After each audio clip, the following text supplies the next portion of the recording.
오늘 우리에게 주시는 하나님의 말씀은 마태복음 11장 7절로 11절 말씀까지.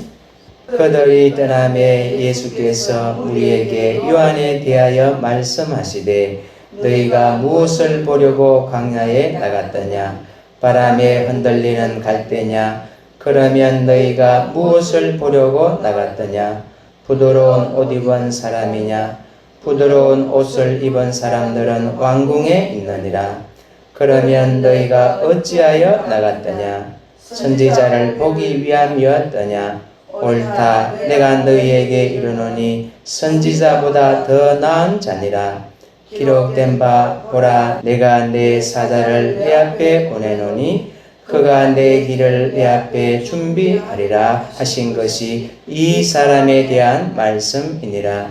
내가 진실로 너희에게 말하노니 여자가 낳은 자 중에 소엘의 요한보다 큰 이가 일어남이 없도다. 그러나 천국에서는 극히 작은 자라도 그보다 크니라. 아멘. 오늘 이 본문의 말씀을 중심으로 선지자보다 더 나은 자, 세례 요한이라는 제목으로 주님이 주신 은혜를 함께 나누고자 합니다. 세례 요한은 예수님께 큰 칭찬을 들었습니다. 선지자보다 더 나은 자. 우리도 이런 칭찬을 들으면 얼마나 좋겠습니까? 네, 선지자만 해도 좋은데 선지자보다 더 나은 자. 그러면 예수님께서 이러한 칭찬을 하신 데는 그 이유가 있겠지요. 그 이유가 오늘 본문 속에 나오지 않나 생각이 됩니다.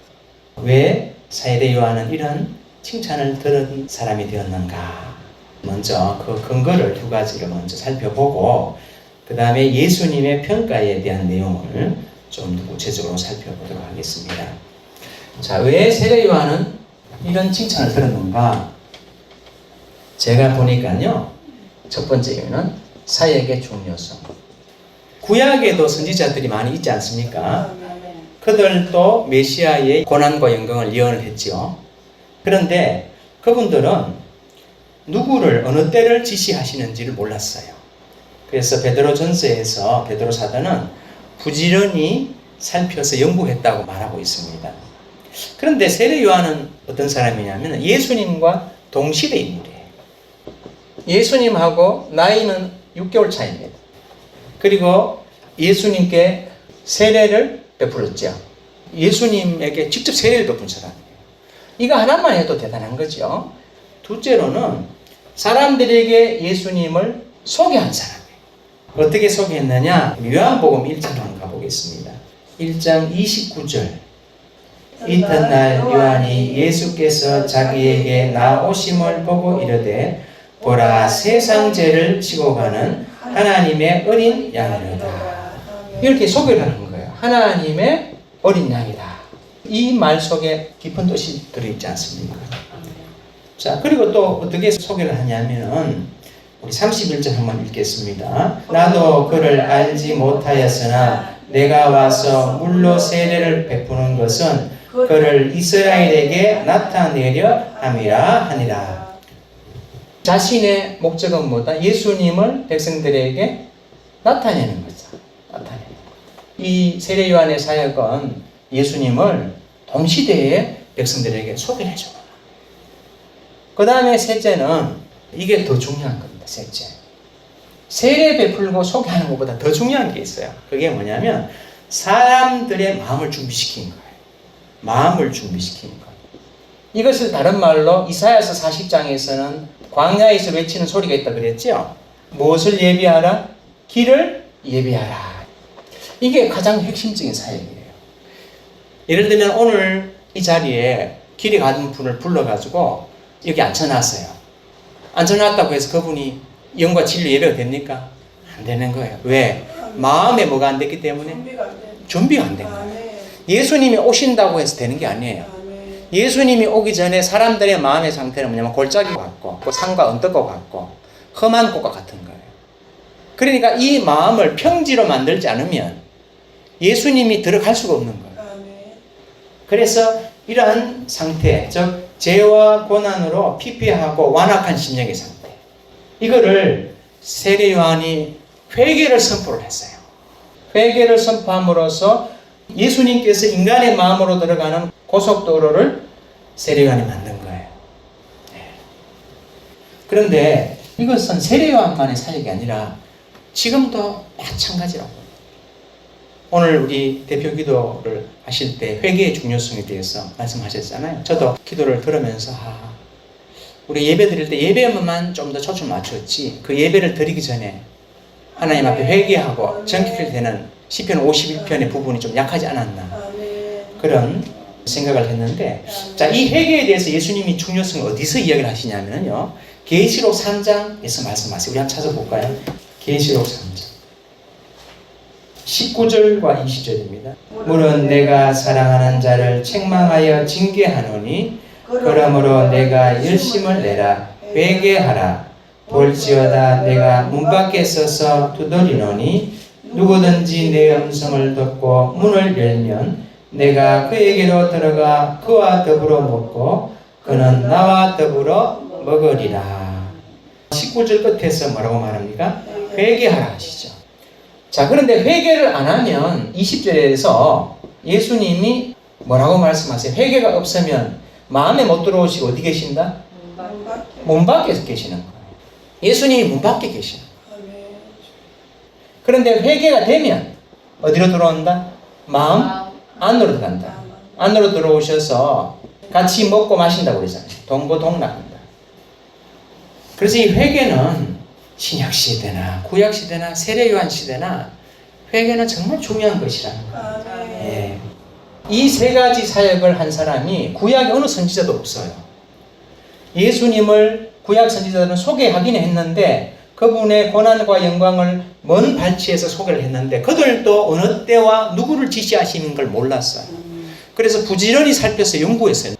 그런데도 정확하게 몰랐지요. 예수님께서 세례 요한을 이렇게 칭찬하시는 첫 번째 근거는 뭐다? 세례 요한의 사역의 중요성이거든. 근데 이 사역은 바로 선지자의 사역이죠. 근데 오늘 설교 제목이 뭡니까? 선지자보다 더 나았어요. 만약에 세례 요한이 이것만 훌륭했다면 예수님 그런 칭찬을 할 수 있다 없다? 선지자보다 더 나은 자라는 거예요. 1번만 가지고 예수님이 그렇게 칭찬한 게 아니라는 거예요. 세례 요한은 사역만 잘하는 사람이 아니라 하나가 더 있다는 거예요. 그게 뭘까요? 그게 2번이에요. 그게 뭐냐면 세례 요한의 삶의 자세. 아멘. 이건 저의 생각입니다. 자, 그러면 삶의 자세는 몇 가지가 있느냐? 제가 살펴보니까 3가지가 있는 것 같아요. 세례 요한의 첫 번째 삶의 자세는 오로지 사역을 준비한 사람이에요. 구약 선지자 중에 아모스라는 분이 있잖아요. 아모스는 뽕나무를 재배하던 사람이었어요. 그런데 하나님께서 불러서 선지자를 쓰셨고, 엘리사 선지자 있지요. 이 사람은 서로 밭을 갈던 농부였어요. 엘리야가 하나님 보내심을 받고 이 사람을 종으로 부른 거예요. 그런데 세례 요한은 태어날 때부터 뭐다? 하나님의 종으로 구별됐어요. 그리고 어릴 때부터 어디서 살았냐면 빈들 광야에서 살았어요. 그래서 누가복음 1장 80절에 보면은 어떤 말이 나오냐면, 우리 한번 찾아볼까요? 같이 한번 읽어볼까요? 1장 80절. 아이가 자라며 심령이 강하여지며 이스라엘에 나타나는 날까지 빈들에 있으니라. 어디에 있으니라? 빈들. 빈들에는 강도도 있고 또 짐승도 있죠. 예, 그런데 빈들에서 오로지 뭘 위해서? 이 사역만을 위해서 거기서 자랐던 사람이에요. 삶의 자세. 두 번째는 절제와 경건.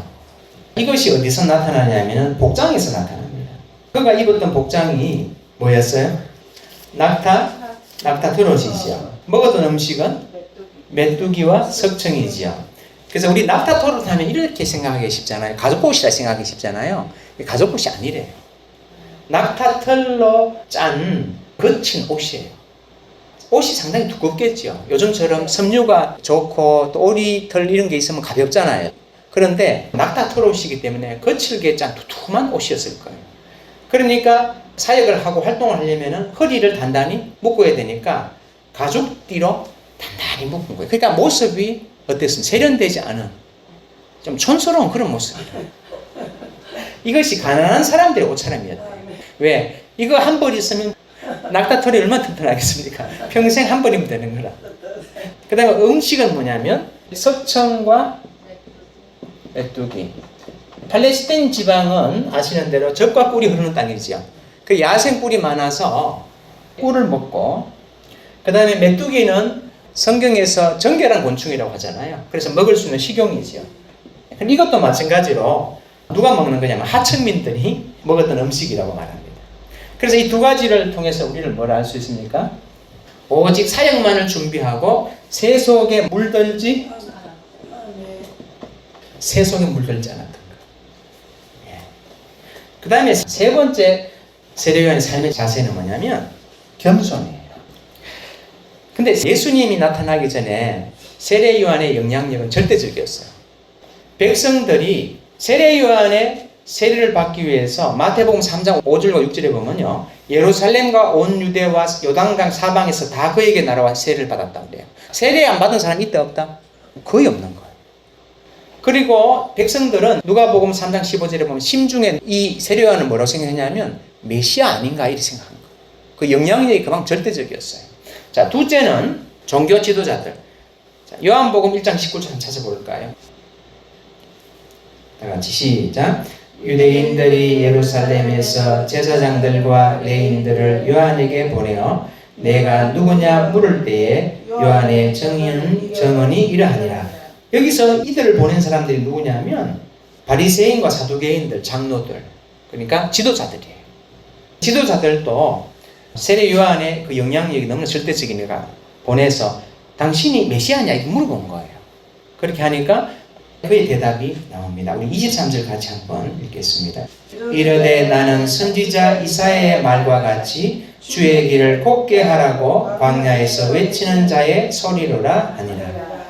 바로 자기는 이 사람이라는 거예요. 광야에서 외치는 사람. 아까 우리 이사야서 40장 3, 4절. 나는 이사야가 말했던 바로 그 광야에서 외치는 그 사람입니다. 이렇게. 나는 메시아가 아닙니다. 이렇게 말합니다. 자, 근데 예수님이 딱 등장을 해버렸어요. 그리고 자기 제자들이 자기를 떠나서 예수님 쪽으로 막 가는 거라. 그리고 백성들의 관심이 누구한테로 쏠려요? 예수님께로 쏠리는 거예요. 자, 이렇게 되면은 자기는 예수님 뒷바라지를 지금까지 오로지 예수님 한 번 보고 한 거예요. 그런데 이제 자기는 마치 기우는 해와 같이 되고 있고 예수님은 뜨는 해가 되고 있는 거예요. 이렇게 되니까 우리가 인간적으로는 어떻게 생각됩니까? 아마 마음의 한켠에는 뭐가 있다? 서운함이 있었을 거다. 저는 그것도 이해가 돼요. 왜냐하면 저는 그런 마음이 있으니까. 그런데 뭐라고 얘기를 하냐면요, 요한복음 3장 29절로 30절. 자, 읽습니다. 시작. 신부를 취하는 자는 신랑이나 서서 신랑의 음성을 듣는 친구가 크게 기뻐하나니 나는 이러한 기쁨으로 충만하였노라. 그는 흥하여야 되겠고 나는 쇠하여야 하리라 하니라. 여기서 29절에 처음에 뭐라고 그래요? 신부를 취하는 자는 누구나? 신랑이라는 거예요. 신부는 누굽니까? 신약 시대의 모든 성도들이죠. 이 성도들을 취하는 분은 누구다? 예수님이라는 거예요. 그리고 자기는 신랑의 친구라는 거예요. 다시 말하면 내가 그 영광을 받으면 안 된다는 거예요. 주인공은 누구다? 예수님이라는 거예요. 그래서 신랑의 친구가 신랑이 이제 막 등장하면은 신랑이 왔다 소리를 지르잖아요. 그때에 그 소리를 듣고 기뻐하는데 그 기쁨이 나에게 뭐하다? 충만하다는 거예요. 근데 이게 참 쉽지 않은 것 같아요. 왜냐하면 지금 성도들이 신부인데 예수님이 신랑인데 착각할 수도 있어요. 착각할 수도 있어요, 사실. 그런데 세례 요한은 이걸 착각하지 않고 신부를 취하는 사람은 신랑이다. 나는 친구다. 그리고 친구가 신랑이 온다는 소리를 듣고 기뻐하는데 그 기쁨이 나에게 충만하다 이렇게 말하면서, 근데 세례 요한은 빈말하는 사람이다 아니다? 절대 아닌 거예요. 세례 요한은 빈말을 조금도 안 하는 사람. 자기 목숨을 거는 사람의 말에. 근데 우리는 흔히 덕을 세운다고 해서 빈말을 자꾸 하는 경우가 있어요. 그게 과연 주님 보시기에 옳을까 하는 것도 한번 생각해 볼 필요가 있습니다. 아멘. 왜냐하면 빈말을 통해서 상대방을 오해하게 만들어요. 아멘. 진실을 말해야 돼요. 아멘. 불편하더라도 좀. 아멘. 그러면서 두 번째 뭐라고 말하냐면은 그는 흥하여야 하겠고 나는 쇠하여야 하리라. 제가 오늘 설교 준비하면서 저에게 개인적으로 도전된 부분은 사실 이겁니다. 이 자세로 돌아가야 되겠다. 아멘. 자, 그런데 1번은 뭐냐면 사역자로서 선지자의 자세고 2번은 뭐냐면 사역자 이전에 삶의 자세예요. 아멘. 선지자보다 더 나은 자가. 선지자로서도 너무 훌륭한데 선지자보다 더 나은 자. 그의 삶의 자세가. 그러면서 예수님이 두 가지를 언유를 들어서 세례 요한을 평가를 하는 말을 하세요. 두 가지를. 7절과 8절에서 우리 같이 한번 읽어보겠습니다. 그들이 떠남에 예수께서 무리에게 요한에 대하여 말씀하시되 너희가 무엇을 보려고 광야에 나갔더냐 바람에 흔들리는 갈대냐 그러면 너희가 무엇을 보려고 나갔더냐 부드러운 옷 입은 사람이냐 부드러운 옷 입은 사람들은 왕궁에 있느니라. 아멘.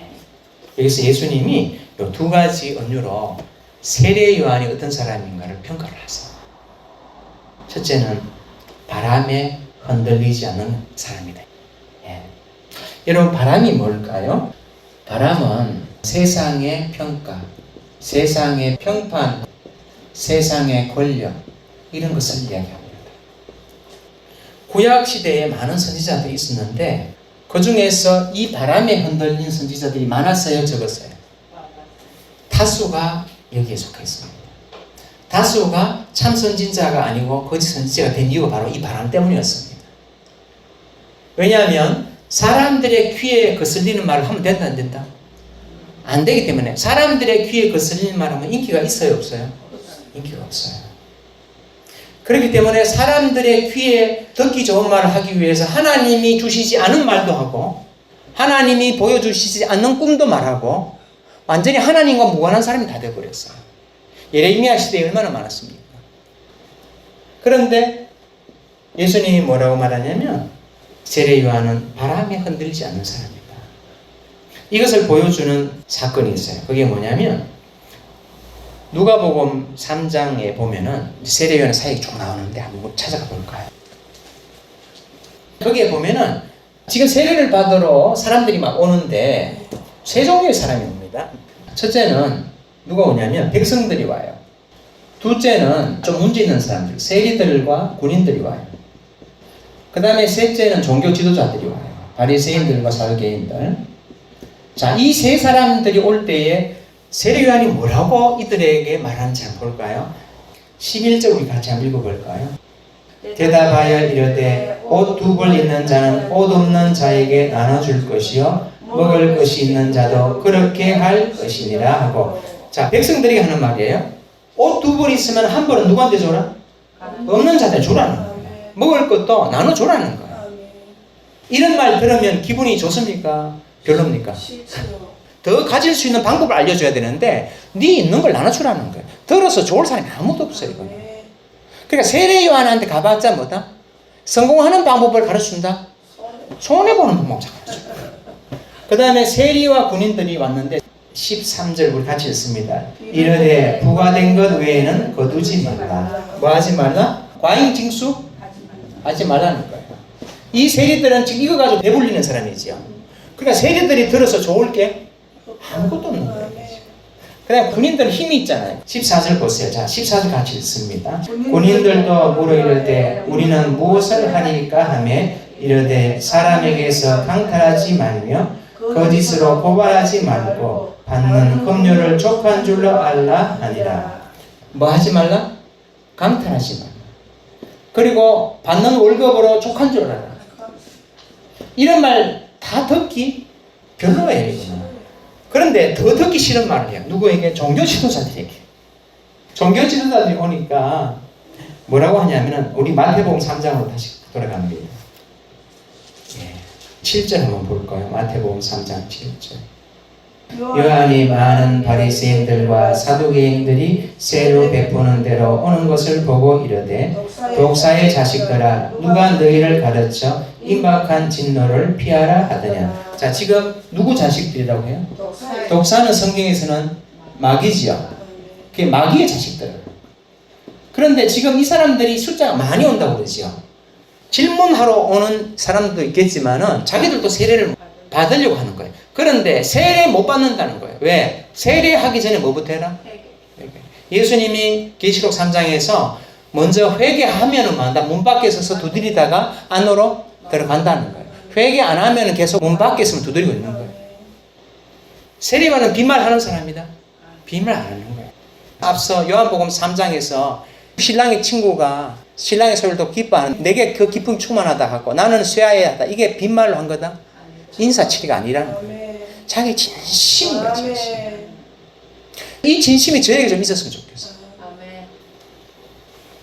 자, 네 번째는 헤롯 안티파스. 세례 요한은 얼마나 강직한 사람이냐면 헤롯 안티파스, 안티파스하거나 안디바 이렇게 하는데 헤롯 대왕 아시죠? 예수님 태어났을 때 동방박사 만났던 사람. 그 헤롯 대왕의 세 아들 중에 한 사람인데 그런데 빌립이라는 이복 형제가 있었어요. 그런데 이 빌립의 아내가 누구냐면 헤로디아예요. 그런데 이 헤롯 안디바가 이 헤로디아하고 결혼하기 위해서 멀쩡한 부인하고 이혼을 했어요. 그런데 그 아내는 팔레스타인 지역의 나바테아인들이라고 거기 왕국이 있어요. 그 왕국의 아레다라는 왕의 딸인데 이혼해버린 거라. 그러니까 이 헤로디아도 빌립하고 이혼하고 헤롯도 누구하고 이혼해? 그 딸하고 이혼해버린 거예요. 서로 결혼하려고. 그래가지고 전쟁까지 일어났대. 요세푸스의 고대 전쟁사에 보면 전쟁까지 일어나. 로마가 간섭해서 겨우 헤롯 안디바가 왕국 안 잃어버릴 수 있어요. 근데 이 문제를 정치적으로 민감해요, 안 민감해요? 민감해요. 이걸 누가 건드렸어요? 세례 요한이 이걸 건드린 거예요. 뭐라고? 당신의 결혼은 뭐다? 불법이다. 부도덕하다. 이러니까 제일 싫어하는 사람이 누구겠어요? 헤로디아도 싫어한 거. 그래서 헤롯은 그래도 세례 요한을 의롭고 경건한 사람이라 생각하고 두려워했어요. 그의 충고를 달갑게 받았다고 성경은 말해요. 그런데 문제는 헤로디아가 그 사람 믿음도 없고 아무것도 없잖아요. 이러니까 눈에 까신 거라. 그래서 결국은 목숨을 잃잖아요. 헤로디아 때문에 감기에 빠져가지고. 그런데 세례 요한이 고든 소리 하는 거라. 이야기를 하는 거예요. 그게 잘못됐다고. 자, 그 다음에 예수님이 첫 번째는 뭡니까? 바람에 흔들리는 갈대가 아니라고 했었고, 다음 두 번째는 뭐냐면 부드러운 옷을 입지 않은 자지요. 그럼 부드러운 옷이 뭐냐? 그 당시에는 섬유 기술이 발달하지 않았기 때문에 옷들이 다 피부에 닿으면 촉감이 좋지 않았잖아요. 그런데 공중에 사는 사람들, 왕족들, 부자들은 피부에 촉감이 좋은 옷을 입었지요. 그래서 부드러운 옷을 입었다는 말은 뭐다? 화려하고 사치스럽게 사는 사람들의 옷을 이야기하는 거예요. 그런데 부드러운 옷을 입지 않았다 이 말은 낙타털 옷을 입었다는 그것을 예수님이 단지 말하시느냐? 그 이면에는 저는 이런 뜻도 있다고 생각합니다. 그것이 뭐냐면 세례 요한은 엄청난 대중적인 인기를 얻었어요. 무명한 사람이 유명해지면 뭐가 바뀌냐면 일단 차가 바뀝니다. 집이 바뀝니다. 옷이 바뀝니다. 그렇지 않나요? 맞아요. 그런데 세례 요한은 부드러운 옷을 입지 않았어요. 끝까지 낙타털을 쓰고 있어요. 음식과 옷을 바꾸지 않았다는 거예요. 우리가 자칫 무명하다가 유명해지면 막 바꿔요. 그런데 세례 요한은 형편이 안 되기 때문에 그렇게 궁색한 삶을 산 사람이 아니라 사역을 위해 경건을 위해 자신의 선택한 삶을 그대로 고집해 나갔던 거란 말이죠. 우리가 좋은 차 못 타고 좋은 집에 못 살면 내 환경이 안 돼서 이렇게 말하기 쉬워요. 그렇죠? 그리고 형편이 또 되면은 뭐다? 바꾸는 거예요. 하나님 은혜라고 하지요. 그런데 세례 요한은 그것이 자기가 선택한 삶이었어요. 그의 부모는 그래 궁색한 사람이 아니었어요. 제사장은. 환경이 바뀐다고 해서 세례 요한은 삶을 바꾸지 않았다는 거예요. 하나님 앞에서 경건한 삶, 절제의 삶, 영성의 삶을 계속 선택해 나갔다는 거예요. 그래서 예수님이 부드러운 옷을 입은 자가 아니라 이제 마무리 말씀을 제가 드리고 마치겠습니다. 9절 마지막으로 한번 읽어볼까요? 마태복음 11장 9절.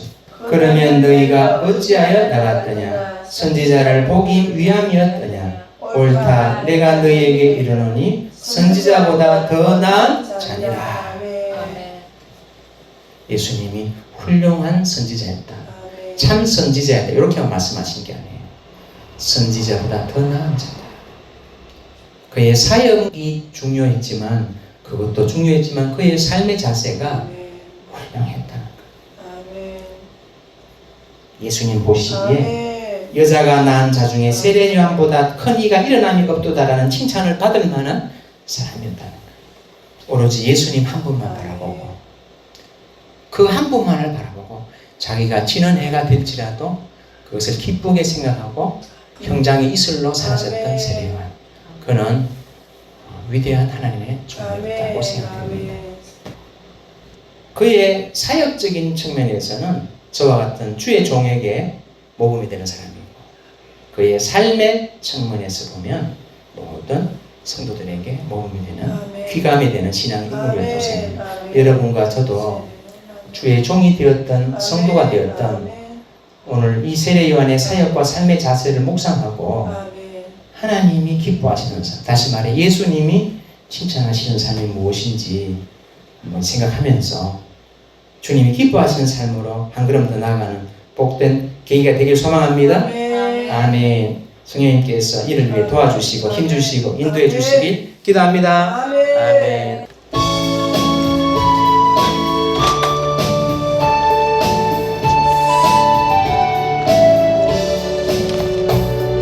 주의 발자취를 따르니 어찌 즐거운 일 아닌가.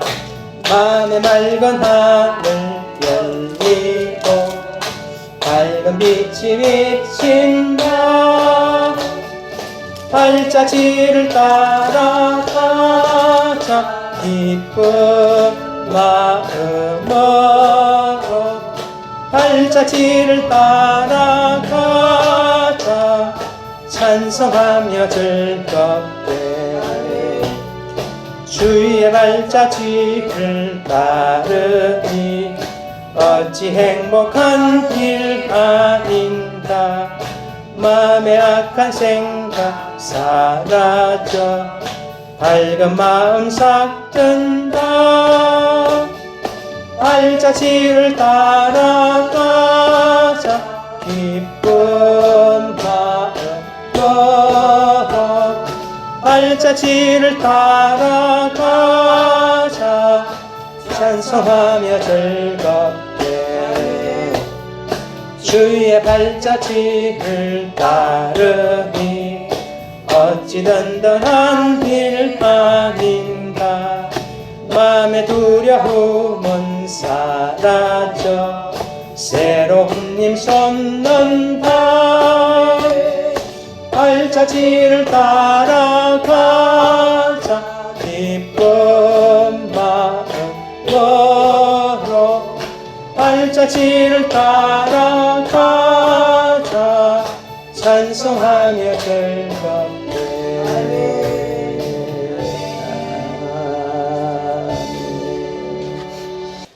지금은 갈보리 십자가 위에서 죄와 죽음에서 우리를 구원하시는 예수 그리스도의 크신 은혜와 독생자 예수 그리스도를 보내시기까지 우리를 사랑하신 하나님의 크고 무한하신 사랑과 오늘도 우리를 이 세상 살이 가운데 지치고 힘든 우리를 불러서 세례 요한의 선지자보다 나은 그 삶을 통해서 우리로 기감을 삼고 우리도 승리하는 삶, 이기는 삶 살도록 감화하시고 감동하시고 역사하시는 성령의 교통하심이 오늘 이 말씀 앞에 아멘으로 화답하며 이 말씀 붙들고 살아가기를 소망하는 하나님의 사랑하는 아들, 딸 머리 위에 이제부터 영원히 함께 하심을 간절히 축원드리옵나이다.